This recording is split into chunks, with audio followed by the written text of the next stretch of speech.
Hi guys, and welcome to a brand new video from me, and something a little bit different. Today we're going to be taking you through a Football Manager 2021 experiment. So today is January the 25th, and Frank Lampard has been sacked as head coach of Chelsea Football Club, and widely anticipated to take his job is Thomas Tuchel, ex-Dortmund and PSG manager. In this video we're going to sim forward a little bit, see how he gets on. He's going to take over at a similar point with exactly the same league table, and we'll see how he gets on, see who he signs, see what kind of tactic he uses. Will he guide Chelsea to domestic success? Will he be able to perform on the European stage? Let's find out.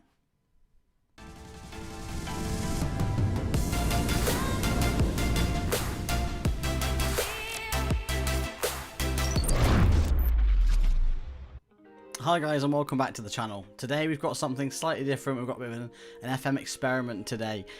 Today is the 25th of January, and Frank Lampard has been sacked this morning, and the expectation is that Thomas Tuchel will take over the job. The German-speaking manager has signed in this save for Chelsea. Here he is, just there. Frankie has been sacked and is unemployed in the save, and what we have done is we've taken the Premier League table from the current Premier League table. Everything included wins, draws, losses, goal difference, points. Everything should be factually correct from today. Ignore the Brighton relegation blip here. It tends to happen when you fiddle with the table in the database. But this is how it stands. Chelsea obviously disappointingly not in the European slots right now. 19 games played, 29 points taken. They have got a positive goal difference of 10, but obviously not getting the results that Abramovich wants Frank Lampard to achieve. So yeah, it's down to Tuchel to see how he can do. So we're going to sim forward a little bit, take a look around the club, and see how Tuchel gets on in charge of Chelsea. Okay, so what I've done now, guys, is I've simmed all the way to the end of the season, to Chelsea's last game. I've gone one day further. So let's see how Thomas Tuchel, because I pronounced his name horribly wrong in the introduction video, sorry for a German native speaker, see how he got on in charge of Chelsea. So let's go England, let's go to the Premier League, and they've come third. They've got Champions League football, which from sort of like 9th I think they were at the start, is very impressive. Sheffield United, Leeds United and West Brom have gone down. Interesting. Sheffield United made a last-ditch attempt to get up the table but couldn't quite do it on goal difference. Brighton just surviving there. So Man United won the league by a point from Man City. Chelsea in third, beating Liverpool to third place by a point as well. Spurs, Leicester get Europa League football, and Arsenal get EC2. So yeah, I mean, a very, very impressive improvement from Chelsea. So let's have a look a bit closer at some of the results and see how he's done.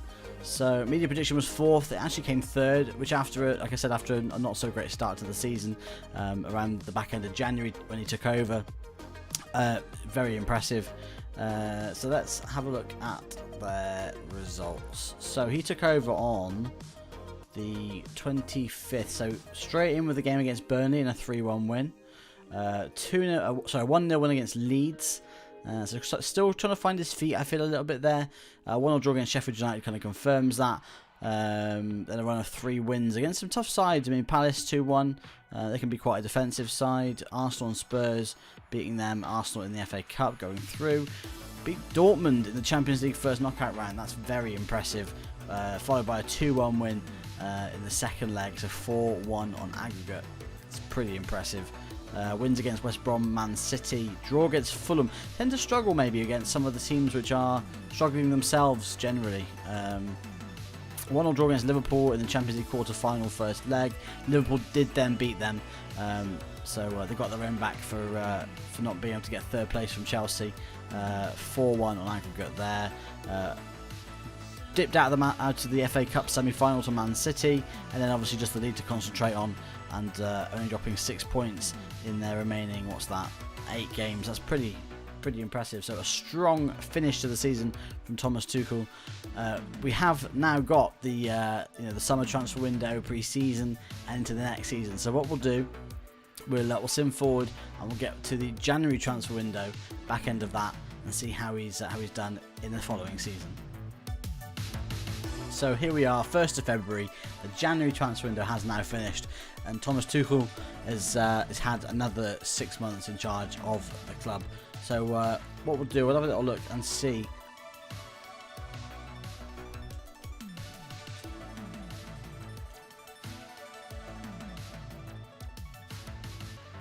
Have a little look and see how he's doing. In charge of Chelsea. So let's go into England. Let's go Premier League. All right, they're fifth. 25 games played. So not as good when you compare it to their 3rd place finish last season. But obviously this is only halfway through the season. Still plenty of games to play. And I mean, to be honest, Man City are absolutely storming it at the minute. 1 loss in 24 games.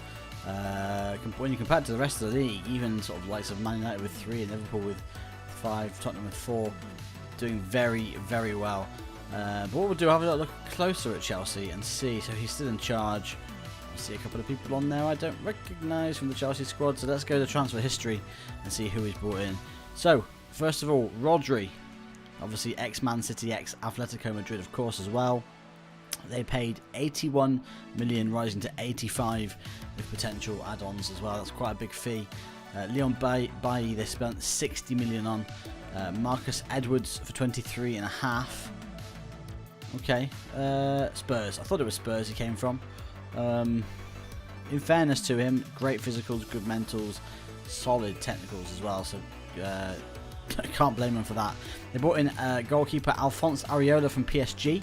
Using those connections at his previous club to bring him in for just under £20 million all in. Nicholas Stark for 11.5 million and Memphis Depay on a free, which is a good bit of business. Just a couple of French connections, if you like. And then in terms of departures, interestingly, using the link in a different way to sell Hakim Ziyech and Cesar Azpilicueta to PSG for a total combined income of about £92.5 million. They sold Kepa. Interesting. They sold Kepa for 16 million, rising to 21 million. I would like to have thought he could have turned things around for Kepa, but obviously it's a fresh start at Dortmund for him. Emerson to Brighton for 9 million. That's quite a reasonable spend for Brighton. Zappacosta, Moses Rahman. Okay, all sort of leaving for a few million. Loads of loans as well. We know what Chelsea are like. We're sending players out on loan. They've got Ross Barkley, Bakayoko, Caballero, Batshuayi. The list goes on. All out on loan. Ruben Loftus-Cheek on loan is interesting. Christensen as well. So yeah, very, very interesting transfer business at the club. So yeah, what we'll do is we'll have a look at a few results, shall we? To see any sort of any big results. 4-0 win against Arsenal, 3-0 against Fulham, 4-0 against Notts Forest, who must be now in the Premier League. Losses against Everton, Man City, 1-0 loss against Burnley in the FA Cup, so they're out of that. Yeah, okay, so a real mix of teams, no real sort of trend there. Those against some of the best teams and some of the worst teams. Picking up a fair few points, and obviously, like I say, they are 5th in the league at this point. So we'll sim to the end of this season and see how they get on. Okay, so we're back for season 2, right at the end. We've done the same thing again. So Chelsea have played their final game, and we're 1 day on from that. So let's take a little look and see where Chelsea finished and how Tuchel has taken Chelsea in his first full season in charge, basically. So let's have a look. So let's go England. Let's go Premier League. 4th. So he's managed to in the 6 months or however many months from January, taking them forward 1 more place higher to gain them Champions League football for season 3. Interesting. It looks like the league has lost a Europa League place as 6th. Now only get Europa Conference League. So that's interesting. But Chelsea have snuck the final Champions League place in the division. Man City won this year by 2 points. Man United 10 points behind Liverpool in 2nd. So it was only really a 2-horse race towards the end. Let's have a look at Chelsea though. That's what we're here for. Tuchel is still in charge. Depay is the captain. Jorginho, Havertz. We've got this guy here, Anton Miggins. Looks pretty good. Okay, so let's have a look at how they've done. Let's look at tactics. Let's look at tactics. We haven't looked at this yet. So 4-1-2-3. Fairly straightforward. Edwards and Pulisic on the wings, Depay up front, Kante and Kovacic in central midfield, Jorginho in that sort of holding midfielder role, Alonso, Rudiger, Zuma, Thiago Silva and Areola. It's a decent squad. It is a decent squad, and it's certainly a squad that should be competing in the Champions League. So let's have a look at the results. So they lost in the third round of the FA Cup this year to Burnley. I think we saw that, didn't we? Yeah, we saw that. So let's go down. A bit of mixed form throughout January and into February. A perfect February from the looks of things, and a good start to March before things started to go a little bit wrong off the back of a 3-1 loss in the Champions League first knockout round against Real Madrid. They did beat them first time round though, so they only lost 3-2 on aggregate, but they still did lose, and I think that kind of spiralled into a poor bit of form with a win on the final day against Crystal Palace to pick up 3 points. But I wonder how their season would have ended if they'd have made a better use of the end of March and April. But that's where we're up to. That's Tuchel's second season in charge and his first full season. We're going to go ahead now and sim 5 years from Tuchel's appointment, if you like, and see how he gets on from there. Okay, so we've simmed on to the end of the 2024-25 season, and we'll see how Tuchel's got on at Chelsea, see who's been brought in, see where they finished in league positions, and see what tactics being used as well. See if they've stuck with the 4-1-2-3. So let's have a little look. Let's go into England. Let's go Premier League and try and find Chelsea. There they are, 6th place, Europa League football again for Chelsea. Couldn't keep up with that Champions League qualification year on year, and they are in 6th place, finishing a point behind Bournemouth, who also get Europa League football. That is big for Bournemouth. Burnley, Forest and West Ham relegated. Anything else that's noteworthy? Liverpool win the league by 4 points. Man United in second. Quite a big gap between the Champions League and the Europa League places, with 9 points separating them. So interesting final table to look at. Let's have a look at the club though in a bit more depth. There's a difference. There is still a German manager in charge of Chelsea, however it's not Thomas Tuchel in this case, it's Julian Nagelsmann. So if we have a little look at their manager history, he left on the 1st of January 2024 and was sacked after winning 2 cups. So what did he win? He won the 2023 FA Community Shield, and he won the FA Cup in 2023 as well. So a good year, 2023, but ultimately not enough for him to keep his position. He was sacked at a little over 3 years. So let's and then Nagelsmann obviously took over, and he's been in charge for a year and a half now. Okay, so that's interesting. Let's have a look at competitions. Okay, so Premier League winners, no. 3rd in 2021 seems to be the best that they've done in the Premier League. Let's see, look at landmarks. Okay, so Europa League runners-up in 2025, that's not bad at all for Chelsea. Carabao Cup winners in 2025 under Nagelsmann's management. 2024 Europa League runners-up seem to be always seem to do really well in the Europa League, but never quite win it. FA Cup runners up in 2024, so couldn't win it back-to-back years, but did come close. Okay, interesting. There's a chairman left as well in the end of the first year, something we didn't notice originally. Interesting. Okay, so let's have a look at their transfer history and see who they've brought in over the years. So let's go back to 2022-23. So the highest fee paid, Achraf Hakimi from Inter, fantastic little right back for £83 million. Andre Onana, goalkeeper from Ajax, for 43. So already they've spent 126 million from 2 players. Nikola Milinkovic, the centre back from Inter, 31.5 million.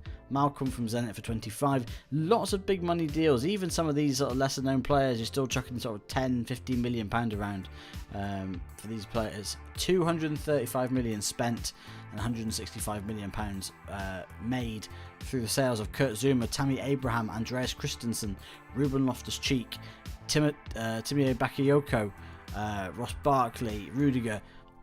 Yeah, quite a lot of players gone, and to some big clubs as well, the likes of Real Madrid, PSG, and Atletico Madrid. So let's go on one more season. Obviously now we are into Nagelsmann territory towards the end of the season. So let's have a look. Biggest fee paid, £94 million for Giovanni Reina. 80 million almost for Bobby Firmino, who at this point must have been well into his 30s, maybe 31, 32. Fabio Silva for 52 million. Edson Alvarez from Ajax, 50 million. Leonidas Sturgiu, centre-back from Napoli, 40 million. Tete from Norwich, 39 million. Some big money spent, 357 million. That is huge money. Even for the Premier League, that's massive money. They did sell Kai Havertz to PSG for 108 million. They also sold Nicholas Stark for 40 million. PSG spending that big money again. Leon Bailly also departed after a couple of seasons at the club for 40 million. As you can see, Mason Mount leaves for 30 million. Malang Sarr, Gilmore, Ampadu, all £10 million or less. So again, it's a lot of business. And in the final season, just the one player in, Tosin, who is, I believe he's Man City Academy centre-back, obviously playing for Fulham in real life. 44.5 million paid. Okay, I mean, yeah, fair enough. In terms of sales, they actually made well over double what they spent. Marcus Edwards leaving for 32 million, as well as Rodri, both to Lazio for a similar fee. Denis Popov to Inter for 24, and then deals all under £10 million for the likes of Edouard Mendy and Callum Hudson-Odoi. So yeah, some interesting transfers there. Quite a lot of outgoings, and again, as you'd expect from Chelsea, quite a few loans. So let's have a look at their league positions. So 2021 is there. That was the third place. That was their best finish, and gradually they've sloped down to 3rd, 4th, 5th, and 6th. So I'd love to say they made progress under Tuchel, and I think they did immediately, but it doesn't look to be all that fantastic thereafter. The squad they have built, I will admit, is a very, very good squad. They have got, how many players? About 50 million? 13 players in the squad valued at £50 million or more. So in terms of the squad they've built, very, very good squad. Just maybe not quite achieving what they want to. Maybe if they'd have turned a couple of those Europa League runner-up slots into victories and winning the Europa League, it might look slightly different. But no, I mean, good squad, maybe underachieving. And before we finish up, let's have a quick look at what Nagelsmann's doing tactically. 4-2-3-1, nice solid sort of formation. Hakimi, Milinkovic, Sturgiu and James. James obviously playing predominantly right back for Chelsea, but I believe he can also play left back. You've got the likes of Kovacic and Maatsen. Maatsen, I think, is a Chelsea youth player. He's got a Chelsea shirt on. So Maatsen in midfield, making it through to the first team.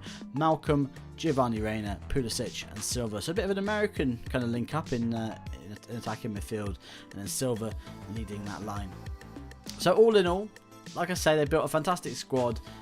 Obviously, you know, it wasn't to be for Tuchel in the long run, but they have now got Nagelsmann. Interestingly, though, they don't seem to have the sort of the thread of German players going on, but hopefully he'll go on to do good things with Chelsea. But that is going to be the end of the video today. If you have enjoyed the content, please don't forget to subscribe, like, and turn those notifications on for more content like this and some Let's Play gameplay. Until next time, guys, take it easy.